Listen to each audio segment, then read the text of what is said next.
તારીખ આજે કઈ થઈ 7 જુલાઈ 2024 રવિવારના અનુક્રમમાં આપણે આ વેદસ્તુતિ જે છે એનો ગદ્ય ભાગ જોઈ રહ્યા છે. આપણે જોયું કે ભાઈ ભગવાન પુરુષોત્તમ નારાયણ જે છે એ સર્વ ઈશ્વરોના પણ ઈશ્વર છે અને બીજા જે કોઈ ઈશ્વરો જે છે એમના જે કંઈ એમનામાં જે કંઈ સામર્થ્ય કે ઐશ્વર્ય કે શક્તિ તમને દેખાય છે બ્રહ્માંડને પ્રકાશમાન કરવાની, કે એમનામાં જે કર્તૃત્વ શક્તિ છે તે ઓરિજિનલી કોની છે? ભગવાન પુરુષોત્તમ નારાયણની છે.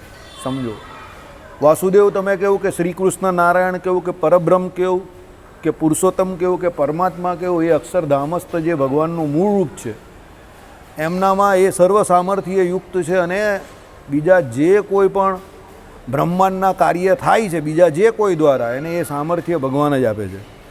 એ આપણે જોયું પરમાત્માનું સર્વ નિયંતૃત્વ છે એ છે કે તે આ દેવાદિને જે કાર્યમાં નિયુક્ત કરે છે દેવો તે કાર્ય અપ્રમત રહીને ભયભીત બનીને પાર પામે છે. આપ્યું ને? અહીંયા નીચે ઊભા રહેલા પેલા લોકો સામે પૂરું થઈ ગયું. ચાલો કહી તે કાર્યમાં એ લોકો અપ્રમત રહીને ભયભીત બનીને દેવતાઓ કાર્ય કરે છે. એટલે દેવો પણ એ કાર્ય કેમ કરે છે? ભગવાનથી ભય પામીને. એટલે ભગવાન સર્વ ઐશ્વર્ય સંપન્ન છે અને જેને જેને જે કાર્ય આપે છે એ બધા એણે એ કામ કરવાનું છે, ઓપ્શન નથી કોઈ. સમજો કેમ? ભગવાન પાસે ઘણા બધા ઓપ્શન છે પણ એ લોકો પાસે કોઈ ઓપ્શન નથી. બરાબર? ભગવાન તો એની જગ્યા પર કોઈ બીજાની નિમણૂક કરી દે. ભારતની વસ્તી જેવું કે ભાઈ તમે એક જણ કોઈ નોકરી છોડો તો બીજા 10 જણા નોકરી છોડવા માટે પકડવા તૈયાર જ છે. તમે એક કોઈ ધંધો છોડો તો બીજા 10 જણા એ ધંધામાં આવવા તૈયાર જ છે. એમ જગતમાં જે કંઈ પણ આ કાર્યભાર ભગવાન આટલું મોટું આપણે એમ કે બ્રહ્માંડને એનું કાર્ય કેવી રીતે ચાલતું હશે, આવા અનંતકોટી બ્રહ્માંડ, પણ એ પ્રમાણે જીવો પણ છે ને અસંખ્ય એવા. એટલે ભગવાને એ વ્યવસ્થા કરેલી જ છે પહેલેથી. સમજો, એટલે એવું કદાપી કોઈ કાળે માનતા નહીં કે મારા વગર ચાલે નહીં. આ બહુ ખરાબ આપણા મગજમાં મેન્ટાલિટી છે, ગ્રંથિ છે કે મારા વગર ના ચાલે. એવું કંઈ છે નહીં. દુનિયામાં બધા વગર ચાલે, દરેક વગર ચાલે, ભગવાન વગર ન ચાલે. યાદ રાખજો, ભગવાન સિવાય એવો આ જગતમાં કોઈ નથી કે એના વગર ન ચાલે. હા, કોઈ ન હોય તો એની ખોટ ચાલે. સમજો, કારણ કે એ જે કાર્ય કરતો હોય એ કાર્ય બીજાને જ્યારે કરવાનું આવે તો ત્યારે એને થોડુંક શીખવું પડે, પડવાનું થાય, આખડવાનું થાય. અને પેલો માણસ જો એના જીવનકાળ દરમિયાન જે કાર્ય જે કરતા હોય એ બીજાને શીખવાડી જાય તો પછી બીજા માટે થોડું સરળ થઈ જાય. સમજો, એટલે ખોટ ચાલે એની, પણ એવું તો ન થાય કે પછી એ કાર્ય બધા અટકી જાય. બીજા કોઈ કરવા જાય તો એનાથી પણ થાય, ધીરે ધીરે થાય, થોડો ટાઈમ લાગે પણ થાય તો ખરું. બરાબર? કેમ? આપણા દાદા હતા, સમજો, તે આપણા બાપાનું પોષણ કરતા હતા, આપણા બાપા આપણું પોષણ કરતા હતા. હવે તમે લોકો તમારા છોકરાઓનું પોષણ નહીં કરતા? 4 પેઢીથી તો તમે જ જોઈ રહેલા છો. હવે એવા તો કોઈ સિંગડા પૂછડા કે એક્સ્ટ્રા ઓર્ડિનરી આપણે કંઈ હોશિયાર તો છે નહીં. જે છે તે બધું એવું ને એનું એ જ છે ને. કંઈ હવે ભાઈ પહેલાં રૂપિયા રોકડા મળતા હતા કે ભાઈ સોના મોહર ચાલતી હતી કે જે કંઈ, કે અત્યારે તમે મોબાઈલથી નેટ બેન્કિંગ કરો છો પણ છેલ્લે ચાલે તો રૂપિયા જ છે ને. સમજો, ચલણ તો વિનિમય તો રૂપિયાનું જ થાય જ ને. એની સામે વસ્તુને રૂપિયા જે કંઈ હોય તે પહેલાં વસ્તુના બદલુમાં વસ્તુ નહીં થતી હતી, હવે રૂપિયાનું થાય છે. બરાબર? પહેલાં રોકડાનો જમાનો હતો 20 વર્ષ પહેલાં, હવે અત્યારે તમે ઓનલાઈન કરી શકો છો. એટલો ફરક પડ્યો, બાકી ફરક શું પડ્યો? કોઈ ફરક નહીં પડ્યો. એટલે જગતમાં પરમાત્મા સિવાય બીજું બધું જે કંઈ છે એ બધું કેવું છે? પરિવર્તન થયા કરે એનું. વ્યક્તિઓ બદલાયા કરે, પોસ્ટ જે હોય એ પોસ્ટ ઉપર બેઠેલા વ્યક્તિ બદલાયા કરે, વસ્તુઓ બદલાયા કરશે. બરાબર? એક જશે ને બીજી આવશે, બીજી જશે ને ત્રીજી આવશે. બદલાતા એક ભગવાન જ નથી. ભગવાનને કોઈ ફરક પડતો નથી. આપણે શું કરીએ છીએ કે શું નથી કરતા એનાથી ભગવાનને કંઈ ફરક નહીં પડતો. સમજો, એટલે પાપાચારી જીવ ગમે એટલા પાપ કરે એ ભગવાન એને શું કરે? નરકમાં નાખી દે. અને પુણ્યસારી ગમે એટલા સુકૃત કરે તો એને એના બદલામાં સ્વર્ગમાં મૂકી દે. અને ભગવાનનો ભગત હોય એને ભજન કરતો હોય તો ભગવાન એને એની પાસે લઈ લે. સમજી જાઓ, એનાથી ભગવાનને કોઈ ફેર નહીં પડતો. 84 લાખ જાતની યોનીમાં મોકલે એને જીવને, એનાથી ભગવાનને શું ફેર પડે? કંઈ ફેર નહીં પડતો. સમજો, એટલે એવું કદાપી કોઈ કાળે માનતા જ નહીં કે મારા વગર ન ચાલે. તમારા વગર તમે એમ માનો તમારા ઘરમાં ન ચાલે, 100% ચાલે. બરાબર? તમારા વગર તમે જે કામ ધંધો કરતા હો ત્યાં ન ચાલે, તમે એવું સમજતા હો તો 100% ચાલે. બરાબર? એટલે બધે ભગવાનની જરૂર છે. આખું જગત જે છે તે ભગવાન જ ચલાવે છે. કરતું કરતું અન્યથા કરતું પરમાત્મા છે.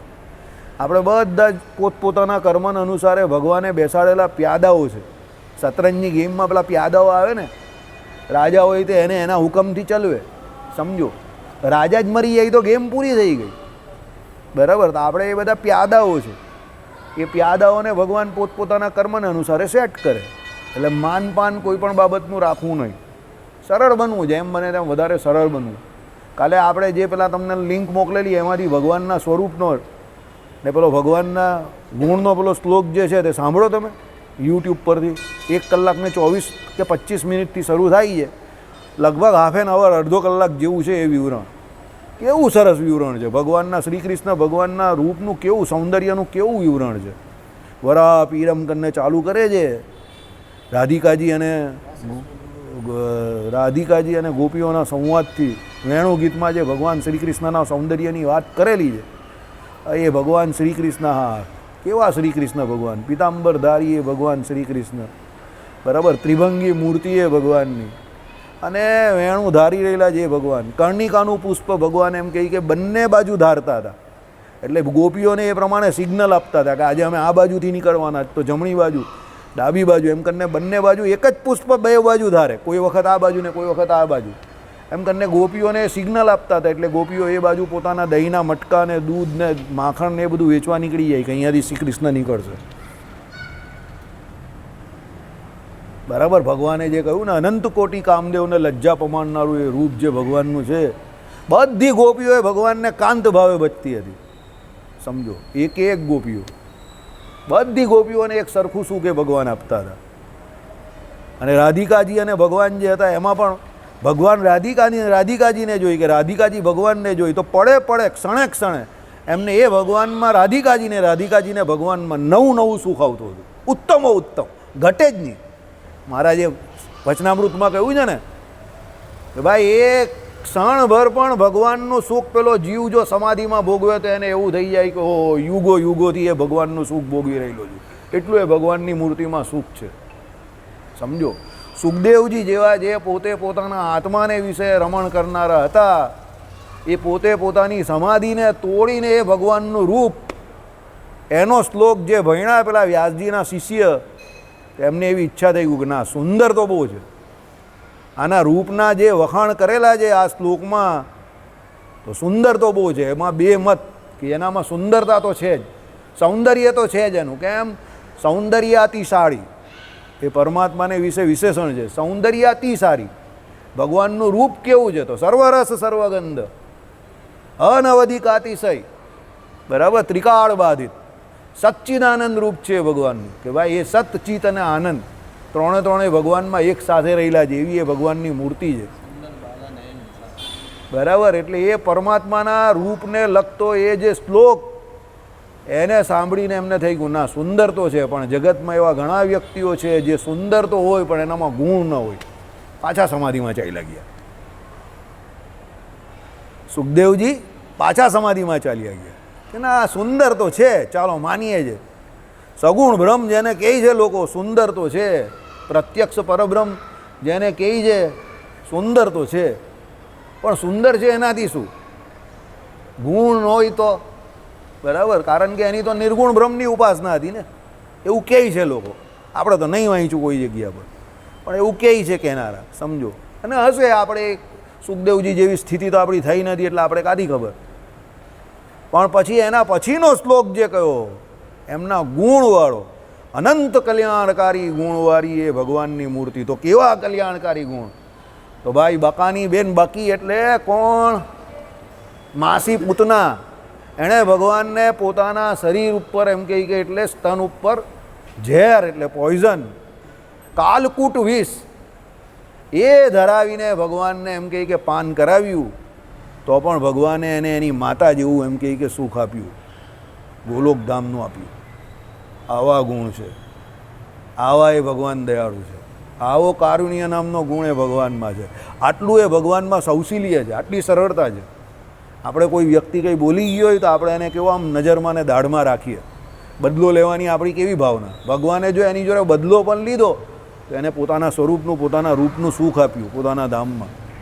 અને જેટલા પણ અસુરોને ભગવાને માર્યા એ બધાને માર્યા નહીં, પણ વાસ્તવિકતામાં તાળ્યા. રાવણને કુળ સહિત ભગવાને તાળ્યો અસુર હોવા છતાં. તો આ શું છે? ભગવાનમાં રહેલા ગુણ, એ ગુણનું કાર્ય છે. એટલે આવા અનંત કલ્યાણકારી ગુણ પણ એ ભગવાનમાં રહેલા છે. આ જે સાંભળવું, હવે આ ભગવાનને નટવર પણ કહેલા છે. જ્યારે રૂપની વાત આવે ત્યારે ભગવાનને શું નટવર કહ્યા છે? તો નટવર કેમ? તો નટ શબ્દ હકીકતમાં લાગેલો શિવજી માટે છે. કેમ? નટરાજ એટલે નટોના રાજ કોણ છે? શિવજી છે. નટરાજની મૂર્તિ હોય જ ને. પણ એ શિવજી કેમ એમને નટરાજ કહ્યા? કે ભાઈ જગતમાં બ્રહ્માંડમાં સૌથી ટોચની જગ્યા કઈ? કૈલાસ. એ કૈલાસ પર ઊભા ઊભા એ નૃત્ય કરે છે. એટલે કૈલાસ નામનો મંચ જે સૌથી મોટો મંચ છે એની ઉપર શિવજી નૃત્ય કરે છે, તો પણ એમનું બેલેન્સ ખોરવાતું નથી. હવે એ શિવજીએ જ્યારે કાળિયાનાગનું દમન કરીને ભગવાન શ્રી કૃષ્ણને કાળિયાનાગની ફેણો ઉપર, સહસ્ત્ર ફેણો ઉપર જ્યારે નૃત્ય કરતા જોયા, ત્યારે શિવજીને પણ થયું કે ના, આ તો નટોનો પણ નટ છે. એટલે એ ભગવાનને નટવર કહ્યા. કેમ? આને હું વરવા માંગુ છું. હવે શિવજી પણ પુલ્લિંગ છે, પુરુષ છે, અને શ્રી કૃષ્ણ પણ પુરુષ છે. તો પણ એ ભગવાનનું રૂપ સૌંદર્ય જોઈને શિવજી પોતે રાસ પંચાયત વિશે ગોપેશ્વર મહાદેવ બનીને આવ્યા અને ભગવાન જોડે વરવા તૈયાર થઈ ગયા. કેમ? નટવર છે.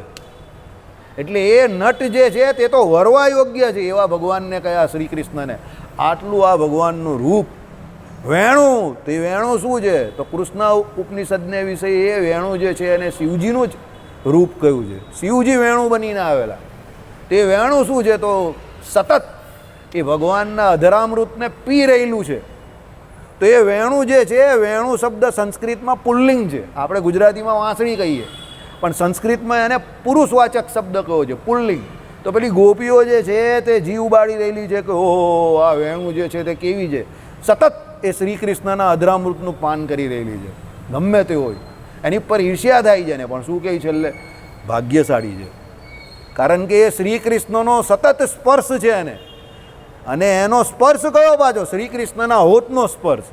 સતત એનું અધરામૃત જે છે તે એ ધારી રહેલી છે, એને પી રહેલી છે. તો એના ભાગ્યનો કોઈ પાર નથી. એટલે વૈષ્ણવ સંપ્રદાયમાં પેલું જે છે ને, અધરમ મધુરમ, મધુરાધિપતે અખિલમ મધુરમ, એ ભગવાનમાં બધું મધુર જ મધુર છે. બરાબર? વેણું મધુરા, બરાબર, ગોપી મધુરા, ગાઉં મધુરા, બધું મધુર જ મધુર છે. એમાં કંઈ ત્યાજ્ય છે જ નહીં. સમજો, સમજવા જેવું શું છે તે. માયામાં એવું કંઈ નથી કે જે ગ્રાહ્ય હોય. તો પણ એ જીવ માયાનો પીછો કરે છે, એને છોડતો નથી. અરે માયા એને છોડી દે તો પણ એને પકડવા જાય. બરાબર? એકવાર ચાલી જાય તો બીજી વાર પકડવા જાય. અશોકભાઈ લકી છે કે પકડવા નહીં ગયા. એક માયા ચાલી જાય તો જીવ એને બીજી વાર પકડવા જાય. સમજો, માયામાં કંઈ જ ગ્રાહ્ય નથી તો પણ. અને પરમાત્મા સંપૂર્ણપણે ગ્રાહ્ય છે, તો જીવ એને પકડવા નહીં જતો. ભગવાન કઈ સાલે કી લાઈન જ ગલત હે. પકડના ચાહીએ એટલે શિવજી એ ભગવાનને પકડવા જાય. કારણ કે શિવજીને એ ભગવાન મધુર લાગે છે, એટલે એ ગોપી બનીને ત્યાં રાસ રમવા જાય છે. એ સ્ત્રીલિંગ બનવા તૈયાર છે, સ્ત્રી બનવા તૈયાર છે. કેમ? એમને થયું કે આમાં પુરુષોને તો પ્રવેશ જ નથી. પુરુષ તો વૃંદાવનમાં ફક્ત કોણ? એક જ છે, આપના યશોદા કા લાલા. બાકી કોઈ ત્યાં પુરુષ છે જ નહીં. તો એને ગોપી બનવું પસંદ છે, પણ એ રાસમાં તો જવું જ છે એને. ભગવાનનો રાસ છે, દિવ્ય રાસ છે. એટલે એ શ્રી કૃષ્ણના ઉત્તમ ભક્ત પરમ વૈષ્ણવ કોને ગયા છે? શિવજીને ગયા છે. અને એ શિવજી જે છે એના ઉત્તમ ભક્ત કોને ગયા છે? ભગવાન નારાયણને ગયા છે. રામના ઈશ્વર એટલે રામેશ્વર. કા રામ જેના ઈશ્વર છે તે રામેશ્વર. બંને સમાસ ખરા છે. બરાબર? આપણે ત્યાં શું છે? સ્વામી એ જ નારાયણ, અથવા સ્વામી એવા નારાયણ, અથવા જેની પાસે સ્વામિત્વ છે એ નારાયણ. બરાબર? એટલે તત્પુરુષ સમાસ અથવા બહુવ્રીહી સમાસ. પણ બીજા જે કોઈ એમ કહે કે સ્વામી અને નારાયણ, એટલે સ્વામી તરીકે કોઈ બીજા સ્વામી, અને નારાયણ એટલે પુરુષોત્તમ નારાયણ, સ્વામિનારાયણ ભગવાન આપણા જે કયા તે. એટલે સ્વામી ચ નારાયણ ચ, એટલે દ્વંદ્વ સમાસ થાય. એ ખોટો સમાસ છે. સ્વામી નારાયણ કોઈ એક જ વ્યક્તિ પર લાગે છે કે ભાઈ જેનું સ્વામિત્વ છે એ જ નારાયણ, કા જેનું સ્વામિત્વ છે એવા નારાયણ. બરાબર? એટલે હંમેશા વ્યાકરણ ભણેલો હોય એની પાસે આ બધા શબ્દો જે છે, સમાસ જે છે તે શીખવા પડે, પછી જ કંઈ તમે કોઈને કોઈ નિષ્કર્ષ ઉપર આવો. બરાબર. સ્વામીની સ્પેલિંગમાં પણ ફરક છે. દ્વંદ્વ સમાસમાં સ્વામી ચ નારાયણ ચ, તો સ્વામી આ બાજુ કયો લાગે? દીર્ઘ લાગે. બરાબર. અને આપણામાં સ્વામી કયો લાગે? રસ્વ લાગે. કેમ? તત્પુરુષ સમાસ છે એટલે રસ્વ લાગે. હવે આમ કોઈ એમ કહે કે ભાઈ સ્વામિનારાયણ નામનો પ્રચાર પ્રસાર કરે જ આમ છે તેમ છે, તો આમ કંઈ બહુ ફરક નહીં પડતો. પણ તમે જ્યારે ટેકનિકાલિટીઝમાં જાઓ ત્યારે ફરક પડે છે. આ પ્રમાણે ફરક પડે છે. મોટા પુરુષ જે હોય તે, વ્યાકરણ જે ભણેલા હોય તે, વૈયાકરણ જે કહી ને, આ લોકો વૈયાકરણ કહે, એ ભણેલા હોય તેને આ પ્રમાણે આનાથી ફરક પડે છે. સ્વામિનારાયણ શબ્દની સ્પેલિંગમાં, જોડણીમાં ઘણા બધા મર્મ છુપાયેલા છે કે ભાઈ સ્વામી નારાયણ કેમ એને કહ્યા? તો સ્વામિત્વ જે પરમાત્માનું છે, આપણે જેને નારાયણ કહીએ છીએ, એમાં નિત્યત્વ છુપાયેલું છે. સમજો, ભગવાનનું સ્વામિત્વ જે છે તે નિત્ય છે. ભગવાનને પોતાનું સ્વામિત્વ બતાવવા માટે કે એ એક પ્રકારનું પ્રદર્શન કરવા માટે કોઈ બીજા જોડે કંઈ પણ પ્રકારની હરીફાઈ કે સ્પર્ધા કરવી પડતી નથી, લડવું પણ નહીં પડતું. ભગવાન અનાધિકારથી આ જગતના સ્વામી છે જ અને જીવના સ્વામી છે જ, એટલે એમનું સ્વામિત્વ જે કંઈ છે તે અનાધિકારથી નિત્ય જ છે. ત્યાં કોઈ ઇલેક્શન નહીં થતું 5 વર્ષે કે ભાઈ આ વખતે આને મત આપો ને પેલા વખતે પેલાને મત આપો, એવું કંઈ ઇલેક્શન નથી. અને ત્યાં સિલેક્શન પણ નહીં થતું કે ભાઈ ઇલેક્શન વગર આને આપણે ભગવાનને ચૂંટી કાઢો. ત્યાં ભગવાન પોતે નિત્ય અક્ષરધામમાં તમે કહો કે અનંતકોટી બ્રહ્માંડમાં કહો, સ્વામિત્વ ફક્ત કોનું ચાલે છે? ભગવાનનું જ ચાલે છે. પેલો કહે ને એ અમારે હોતે હુએ દૂસરા ભગવાન કોણ આ ગયા? બરાબર. પણ બીજો ભગવાન કોઈ છે નહીં. ભગવાન જેવા તો એક ભગવાન જ છે. અંત્યનું કયું વચનામૃત? 39, 39મું વચનામૃત, કે ભગવાન જેવા તો એક ભગવાન જ છે. ભગવાન જેવો બીજો કોઈ થવાને સમર્થ નથી. ઉપમા એ વર્જિત છે આમ જોવા જાય તે ભગવાન. બરાબર. કેમ ઉપમા એ વર્જિત છે? કારણ કે અનંતકોટી બ્રહ્માંડમાં, કે બ્રહ્માંડની કા વાત કરો તમે? અરે ધામોમાં જે પરધામ છે, અક્ષરધામમાં પણ બીજો એવો કોઈ નથી કે જેને ભગવાનની ઉપમા દેવાય. બરાબર. એટલે ભગવાન જેવા તો એક ભગવાન જ છે. એટલે તો કહે છે કે વરવા યોગ્ય કોઈ હોય, શરણાગતિ અગર કોઈની સ્વીકારવી હોય તો અનંતકોટી બ્રહ્માંડમાં કોઈ એક જ છે, તો એ ભગવાન છે. વર નંદલાલ વરુ, નહીં તો કુંવારી મરું, આવું બ્રહ્માનંદ સ્વામી કહી ગયા. બરાબર. બ્રહ્માનંદના નાથને માથે, એટલે વર નંદલાલ વરુ, કારણ કે એ નંદલાલમાં એટલા ગુણ છે કે એને જ વરવાનું, આવું બ્રહ્માનંદ સ્વામી કહી ગયા. અને હકીકત છે, બ્રહ્માનંદ સ્વામી માયાનો ત્યાગ કરીને, વર્ષાસન છોડીને, 1 મણ સોનું પહેરતા હતા એને છોડીને, પોતાનો વૈભવ છોડીને ભગવાનને હકીકતમાં વરી ગયા, સાધુ થઈ ગયા. એટલા માટે એ એમણે લખેલું જ તે બરાબર છે, વર નંદલાલ વરુ. પણ પછી આપણે અહીંયા ગાઈએ વર નંદલાલ વરુ, તો આપણામાં એ ઓનેસ્ટી હોવી જોઈએ. આપણામાં એ ઓનેસ્ટી નથી. આપણે હકીકતમાં એ પરમાત્માને વરેલા છે ખરા? આપણે તો વર માયાને વરુ. બરાબર. એક વાર નહીં, વારંવાર વરુ. બરાબર. એ માયાને હું વરુ. એ માયા ભલે મને ન વરવા ઈચ્છતી હોય, પણ તો પણ હું એ માયાને વરુ અને એને માથે પડું. જબરજસ્તી એને માથે પડું. સમજો, ભાગીને માયા. જો સિગ્નલ આપ્યું ને, ये रामायण पुण्य कथा श्री राम કી. ચાલો, એટલે અહીંયા શું લખ્યું કે પરમાત્મા જે છે તે બધું એનું જે કંઈ એમ કંઈ નિયમન જે છે તે કેવું છે?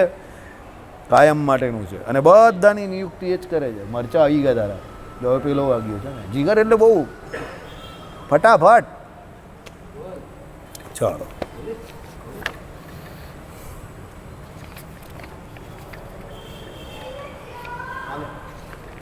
લો ભાઈ. જય સ્વામિનારાયણ. એક ઓર અધ્યાય પૂરો થઈ ગયો. બીજું છે ખરું? હશે.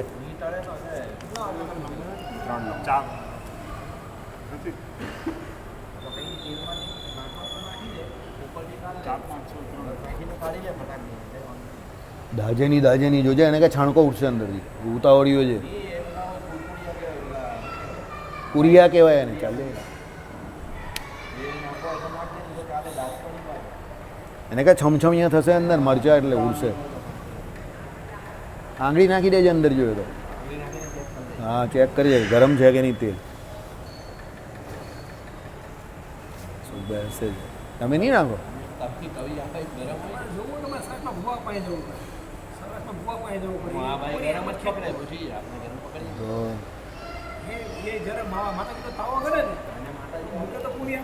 એને માટે બાપાજી આવે, બાપાજી દાદાજી બી આવે.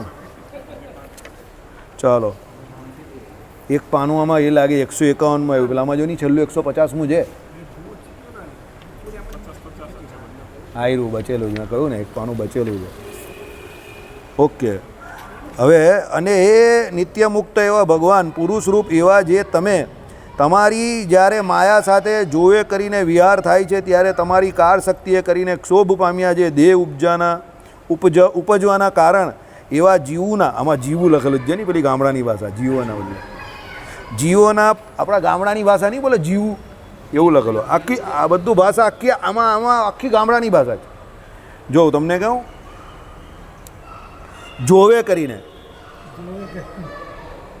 આખી ગામડાની ભાષા, આખા જુનાગઢમાં આપણા ગામડામાં બોલાય ને આખી ભાષા જોઈએ છે. જોવે કરીને વિહાર થાય છે તમારીમાં રી પણ જો આગળ અહીંયા લખેલો છે.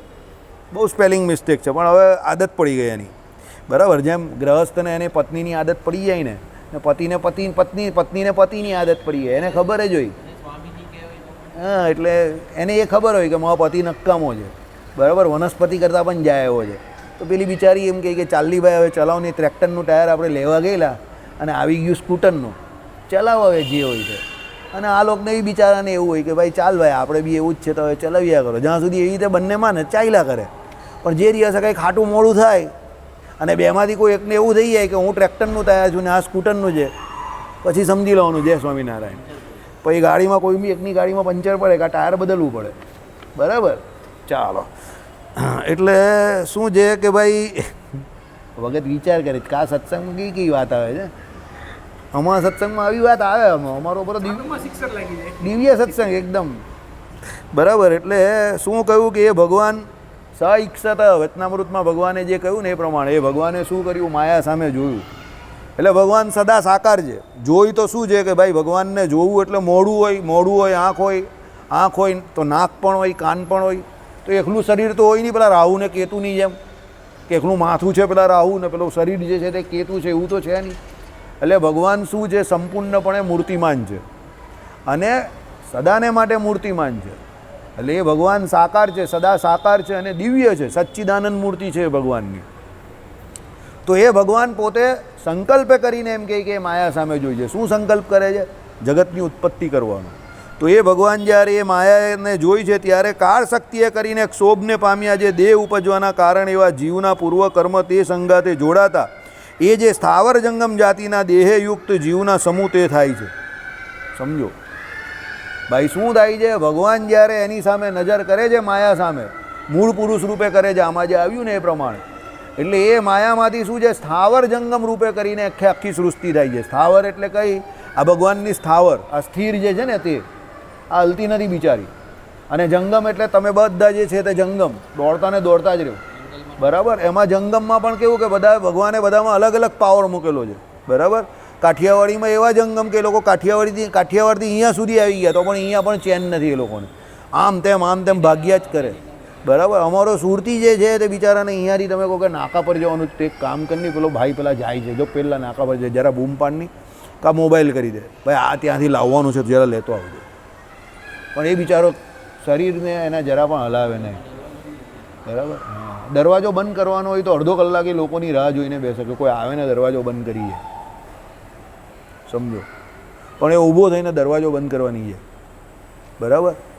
એટલે એનામાં ભગવાને એ પ્રકારની શક્તિ મૂકેલી હોય. મારો એક મિત્ર છે તે હંમેશા એવી જ વાત કરતો હોય, જો ભાઈ એમ કે કામ કરી તો બધા જ શકે પણ કામ કરાવવું એ બહુ મોટી આવડતનું કામ છે. એટલે હંમેશા વિચાર એવો કરવાનો કે બીજા પાસે કામ કરાવાય કેવી રીતે. એ બેઠેલો જ રહે બહુ શાંતિથી. કોઈ પણ જેવો આવે ને દરવાજા પરથી એટલે તરત જ કહે જો ત્યાં એક છત્રી છે જરા એ કાઢની. તો આપણે કહીએ કે તું તો અહીંયા જ બેઠેલો છે, એમ કહે કે બેઠેલો જ ને, ઊભા થવામાં તકલીફ કેટલી, એમ કે હવે તું આવે જ તો આપી દે નહીં. પછી આ પાછો આપણે અંદર એટલે કે દરવાજો જરા બંધ કરી દેજે. તો આપણે કે પહેલાં તો ખુલ્લો હતો, કે હું બેઠેલો હતો ને, હવે તું આવી ગયો ને તો હવે તું બંધ કરી દે. પછી આપણે કહીએ કે પાણી બાણી પીવું છે, પેલી બાજુ ફ્રીજ છે એમ કે આપણે કહીએ કે મારા માટે કંઈ તારા માટે ફ્રૂટ છે, પ્રસાદ છે ઠાકોરજીનો, પેલી બાજુ અંદર સાકર છે એમ કે કાજુ બદામનો પ્રસાદ છે અને અંદર ફ્રૂટ હશે, લઈ લેજે. પછી આપણે લઈએ ને તો આપણે કહીએ ચાકુ આ બાજુ છે લઈ લે. તો આપણે કહીએ હવે અડધું કાપ ને અડધું મને આપ ને અડધું તું ખા. તે કે આપણે કહીએ હતું તો તું આવ્યો પછી હું ખાઉં ને, અંદર છે તો ખરું પણ કોઈ આવે પછી ખાઉં ને એમ. ઇન્ટેલિજન્ટ માણસ,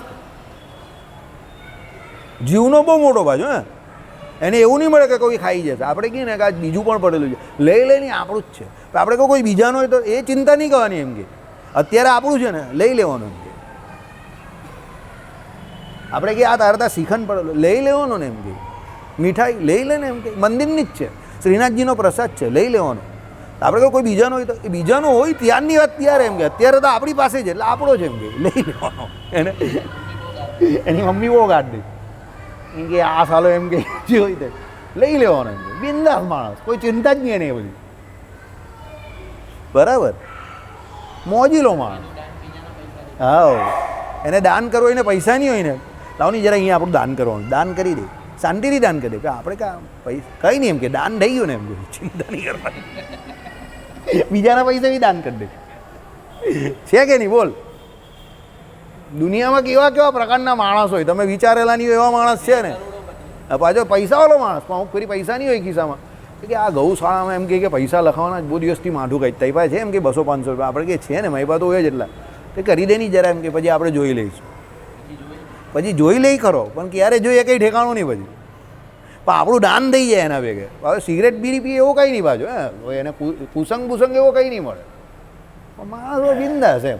બરાબર, એટલે દુનિયામાં બધા બહુ ઘણા પ્રકારના માણસ છે, તમે સમજો. આઈડિયા આવ્યો તમને? ચાલો, એટલે ભગવાન શું છે કે ભાઈ આ સ્થાવર જંગમ જાતિના દેહયુક્ત જીવના સમૂહો તે થાય છે તે કહેતા પ્રલયકાળે પ્રકૃતિને વિશે કારણ દેહયુક્ત. આપણે ચલવેલું ને હમણાં શું સૂક્ષ્મ ચિદ અચિદ વિશિષ્ટ પ્રલયકાળને વિશે, અને અહીંયા સૃષ્ટિ થાય ત્યારે સ્થૂળ ચિદ અચિદ વિશિષ્ટ. કોણ છે? પરમાત્મા છે.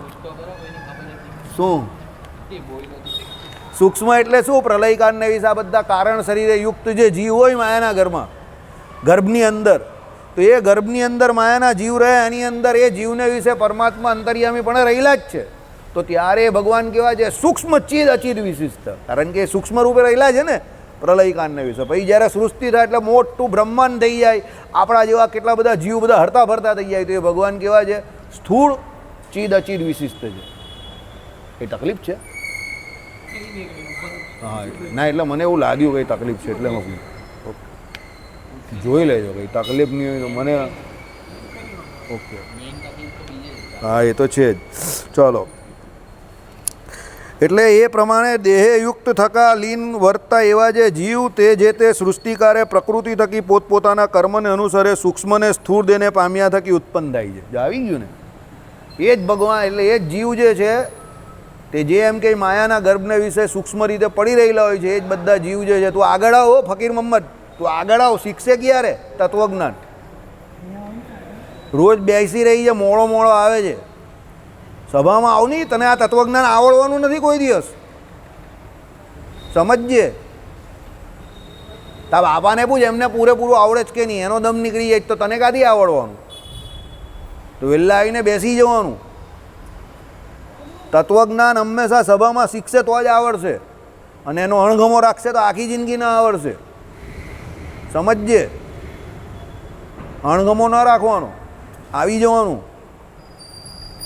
વહેલા આવે તો બેસી રહી ત્યાં આમ તેમ, અહીંયા બેઠેલો હોય ત્યાં બેઠેલો હોય. સભામાં આવીને બેસને તો 2 શબ્દ કંઈ કાનમાં પડશે, ચીસ્તા બેસતા બોલ, ભજન કર અહીંયા આવીને, પછી જે કરવું હોય તે કર. તો ભજન તો કર, સત્સંગ કરવાનો રોજ જ કરવાનો. બરાબર, ચાલો. એટલે શું છે? પછી જ્યારે સૃષ્ટિ થાય ત્યારે એ જ બધા જીવ જે છે તે પોતપોતાના કર્મ અનુસારે ભગવાને બધાને બહાર કાઢે. એટલે એ બધા સ્થૂળ દેહને પામી જાય. જેના જેવા કર્મો હોય એનાથી તે પ્રમાણે 84 લાખ જાતની યોની છે, એમાં જેના જે કર્મો હોય તે પ્રમાણે સ્વદેહ, ઉદ્બીજ, જરાયુજ અને અંડજ, આ 4 પ્રકારની યોનિઓ જે કંઈક 21 લાખની યોનિઓ છે બધી, એ બધી યોનિમાં ભગવાન એ લોકોને પૂર્વના કર્મને અનુસારે દેહ આપી દે. એટલે તમે એમ કહો કે ભાઈ સૃષ્ટિનો અંત થઈ ગયો અને આપણે લોકોનું કામ પૂરું થઈ જશે, તો પૂરું નહીં થતું કામ, પાછું આવવાનું. માયાના ગર્ભમાં જાય અને પછી પાછું આવે. કામ ક્યારે પૂરું થાય? જ્યારે વાસના તૂટે, અનાસક્ત થાય, ભગવાનનું પૂરેપૂરું ભજન કરેલું હોય અને અહીંયાથી આ લોકની બધી વાસના બળેલી હોય અને ભગવાનના ધામમાં જાય, ત્યારે જ કામ પૂરું થાય. બાકી પ્રલય થાય તો પણ કામ પૂરું થતું નથી. વરસ પૂરું થઈ જાય અને આપણું વાંચવાનું બાકી રહી જાય, એટલે આપણે એમ નહીં સમજવાનું કે આપણું કામ પૂરું થઈ ગયું. પરીક્ષામાં ફેલ થાય તો પાછી પરીક્ષા આપવાની એ જ વર્ષમાં રહીને. સમજ પડી ગઈ?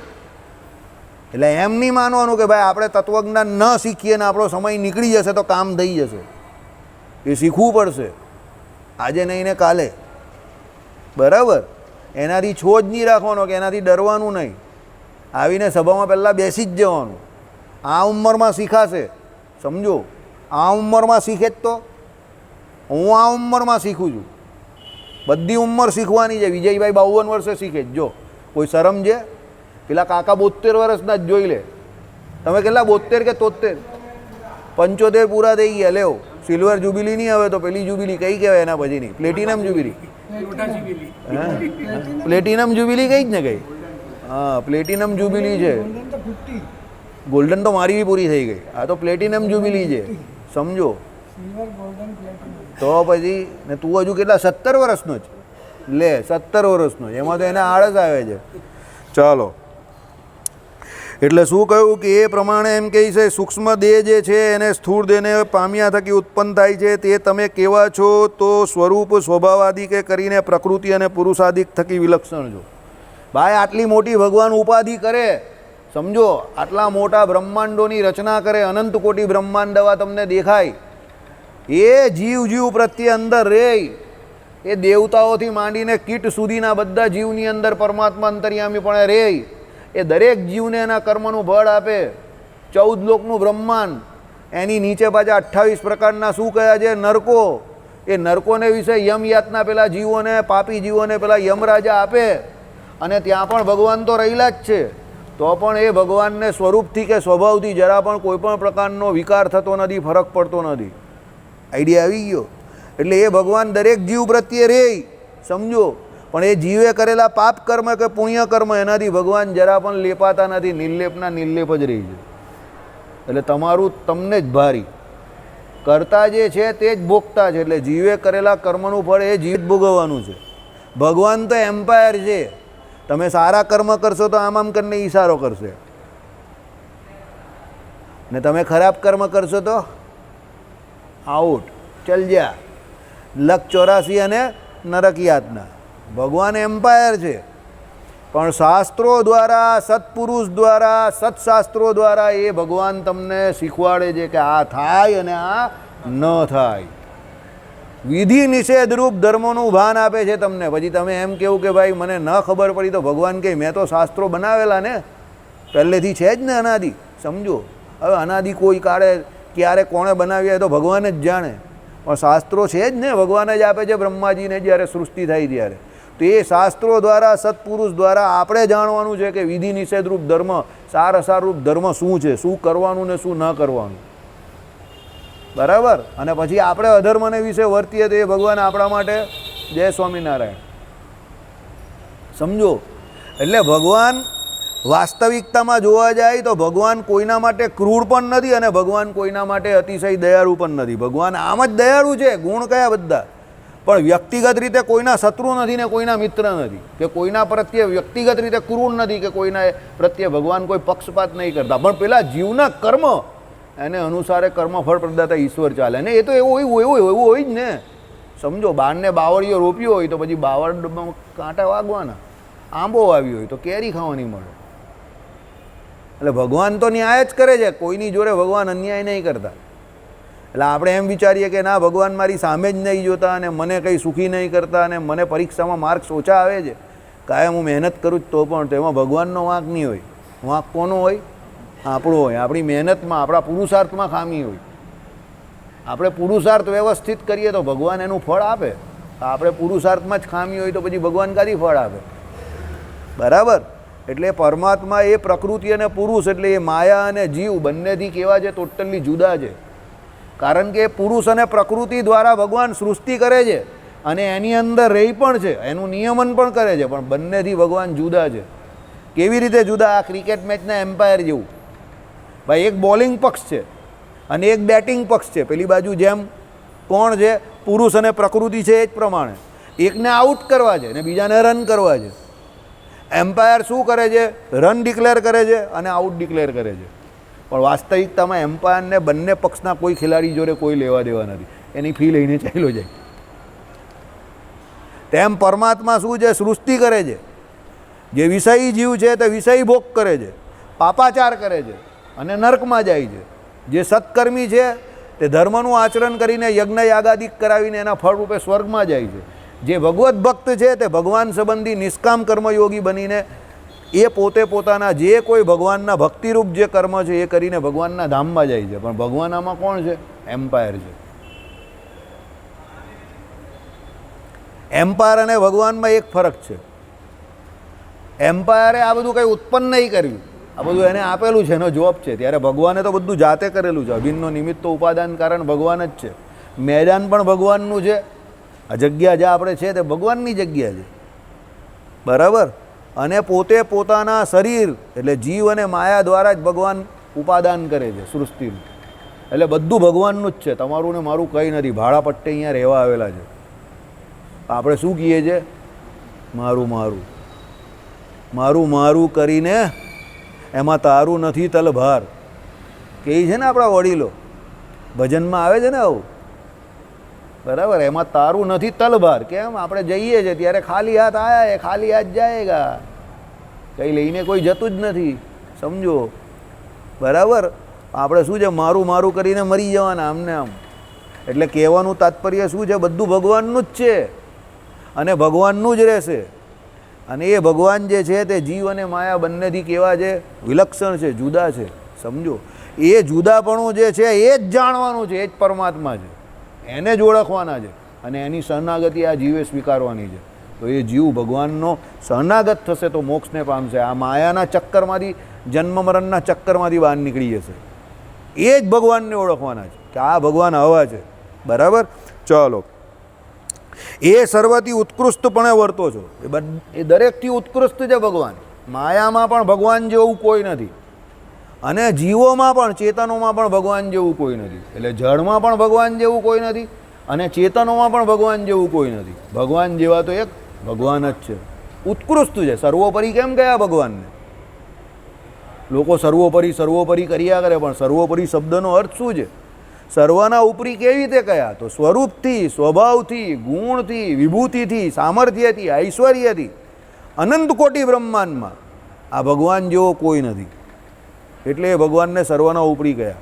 કાળ તો કાળના પણ ઉપરી છે, માયા તો માયાના પણ ઉપરી છે અને જીવ તો એ સર્વ જીવના પણ એ ભગવાન શું છે? ઉપરી છે. કેમ? સ્વરૂપ, સ્વભાવ, ગુણ, વિભૂતિ, ઐશ્વર્ય, સામર્થ્ય, આવું અનંત કોટી બ્રહ્માંડમાં કે પેલા ધામમાં ભગવાન જેવું કોઈની પાસે નથી. એટલે ભગવાન સર્વોપરી સર્વોપરી છે, સર્વથી પર છે, બરાબર. પછી શું કહ્યું? અને જેમ આકાશનો આધાર સર્વને છે પણ આકાશને કોઈનો આધાર નથી, તેમ તમારો આધાર સર્વને છે પણ તમારે કોઈનો આધાર નથી, એવા તમે છો. આકાશ બધાનો આધાર છે. પૃથ્વી, જળ, તેજ, વાયુ અને આકાશ, એમાં ચાર ભૂતમાં અનુસ્યુતપણે આકાશ રહેલો છે. એટલે આકાશ જે છે તે ચારે ચાર ભૂતોનો આધાર છે. પૃથ્વી કેવું, જળ કેવું, તેજ કેવું, વાયુ કેવું, બધાનો. પણ આકાશનો આધાર કોઈ નથી. તેમ ભગવાન જે છે તેને સર્વાધાર કયા. ભગવાન બધાનો આધાર છે. કોઈને કંઈ પણ તકલીફ હોય તો ભગવાન પાસે જ દોડે. ક્ષીરસાગરને વિશે પેલા ભગવાન જે છે ને ફૂલ સૂંઘતા આમ કરીને બેઠેલા હોય, દેવતાઓ અને અસુરો તકલીફ કરે એટલે બધા ભગવાન પાસે દોડતા દોડતા જાય. એ ભગવાન કંઈ કરો, રાવણે તો હેરાન પરેશાન કરી નાખેલા છે. ભગવાન કંઈ નહીં, અભી હમ કુછ કરતા હે. કેમ? ભગવાન બધાનો આધાર છે, સમજો. આગળનું હવે વિશેષ આવતા રવિવારે જોઈશું. આજે જગન્નાથપુરીની રથયાત્રા ગઈ છે, એ નિમિત્તે પ્રસાદ રાખેલો છે. ઓ મોટા ભગત, પ્રસાદ ગ્રહણ કરજો. પ્રસાદ છે આપણો, હમણાં આવજો, અત્યારે જ છે.